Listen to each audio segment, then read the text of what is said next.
শুনছো গিন্নি, আমার কোঠাটা একটু দিয়ে যাও।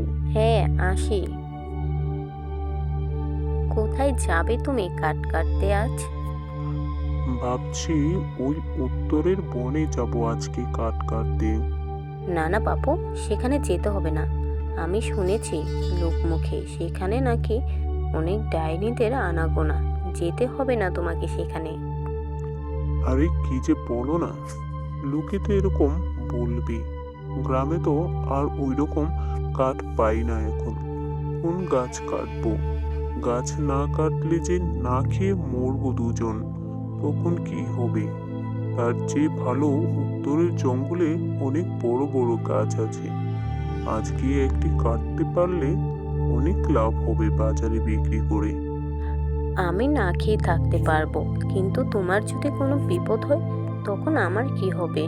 তোমাকে যেতে হবে না সেই ভয়ঙ্কর জঙ্গলে।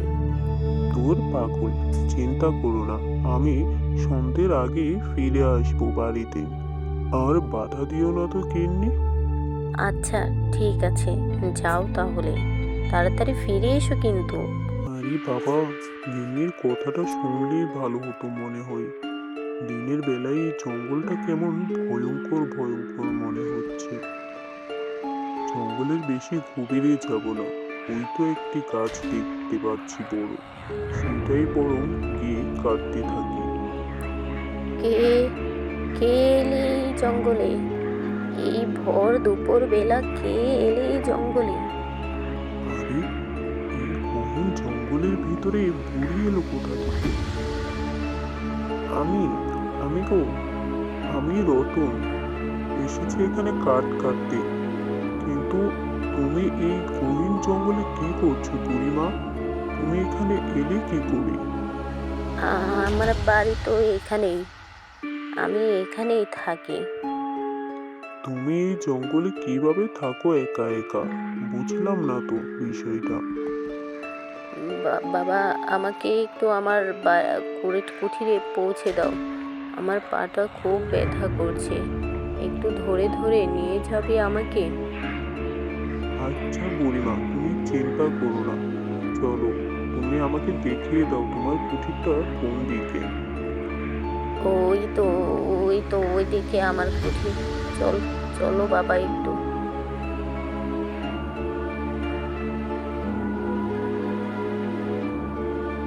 ও বুড়িমা, সেই কখন থেকে হাঁটছি, তোমার কুঠির তো দেখতেই পাচ্ছি না। ওই তো আমার কুঠির। চলো তুমি ভিতরে গিয়ে বসবে। না বুড়িমা, আমি বুঝবো না।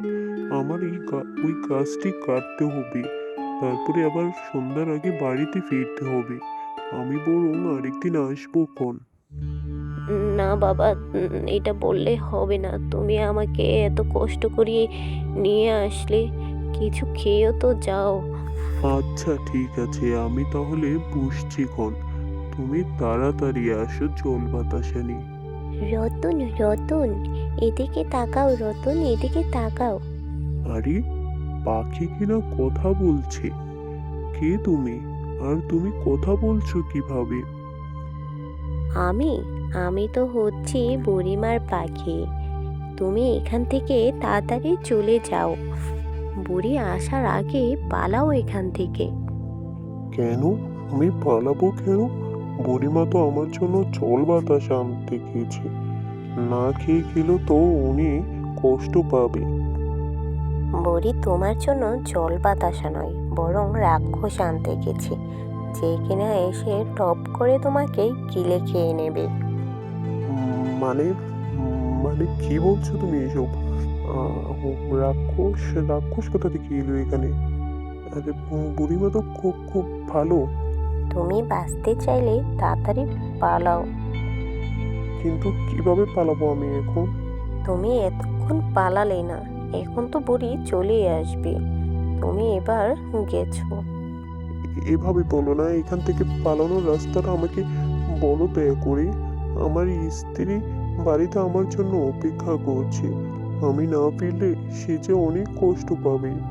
আর বুড়িমা, বুড়িমা রাক্ষস, রাক্ষস আনবে কেন? বুড়িমা কি ডাইনি? না, বুড়িমা মোটেও ডাইনি নয়। তুমি যাকে বুড়ি দেখছো সে হচ্ছে খুব সুন্দরী এক নারী। রাক্ষসটা ওই নারীকে বন্দি করে বুড়ি বানিয়ে তার কাছে রেখে দিয়েছে। আর বুড়ি গিয়ে জঙ্গল থেকে মানুষদের এভাবে ধরে আনে, আর রাক্ষস সেই মানুষগুলো খেয়ে নেয়। কি বলছো তুমি এসব? তা সেই রাক্ষসকে মারার কি কোনো উপায় নেই? আছে তো, কিন্তু সে তো খুবই কঠিন কাজ। না না, তুমি বলো, সে যতই কঠিন কাজ হোক, আমি এই বুড়িকে এখান থেকে উদ্ধার করে নিয়ে যাব, সাথে আমিও যাব।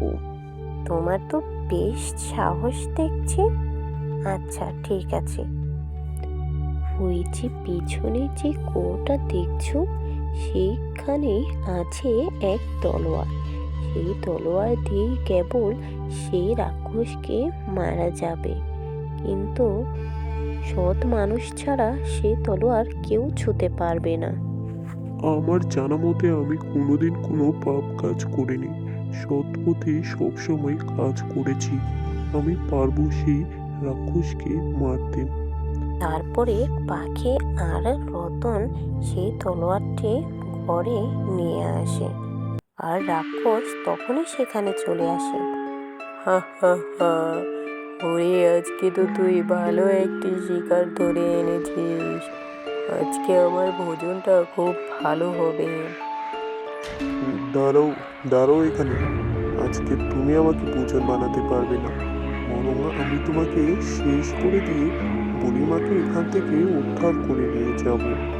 হা হা হা, এই মানুষের বাচ্চা বলে কি ও নাকি আমাকে শেষ করে দিবে? তা কি দিয়ে শেষ করবি তুই আমাকে? দেখি কি জন্তু এনেছিস। এই যে, এই দেখো, এই তলোয়ার দিয়ে আমি তোমাকে শেষ করব। তুই তুই তুই এই তলোয়ার কোথায় পেলি? এই বুড়ি, তুই এই তলোয়ার কোথায় রেখেছিলি? তোকে তো আমি এখন মেরেই ফেলবো। বুড়িমাকে কিছু করার আগে আমি তোকে মেরে ফেলবো। এরপরে রতন সেই রাক্ষসকে তলোয়ার দিয়ে আঘাত করে মেরে ফেলে, আর সেই বুড়ি হয়ে যায় যুবতী এক নারী। রতন, তুমি তো আজ অসাধ্য সাধন করলে। আপনাকে অনেক ধন্যবাদ আমাকে বাঁচানোর জন্য। আচ্ছা ঠিক আছে, আপনি চলুন তাহলে আমার সাথে, আমি আপনাকে আপনার বাড়িতে পৌঁছে দেব। তুমি এত ভালো একটি কাজ করলে, পুরস্কার নিয়ে যাবে না? কি পুরস্কার দিবে তুমি আমাকে? এই নাও, এই সোনার মোহরবর্তী কলসটি নাও। এটি দিয়ে তোমার সব কষ্ট ঘুচে যাবে। তোমাকে আর এই জঙ্গলে কাঠ কাটতে হবে না। এরপরে রতন ফিরে যায় বাড়িতে, আর মহা খুশিতে সে জীবনযাপন করতে লাগে। বন্ধুরা, ভিডিওটি ভালো লাগলে লাইক করে চ্যানেলটি সাবস্ক্রাইব করতে ভুলো না যেন।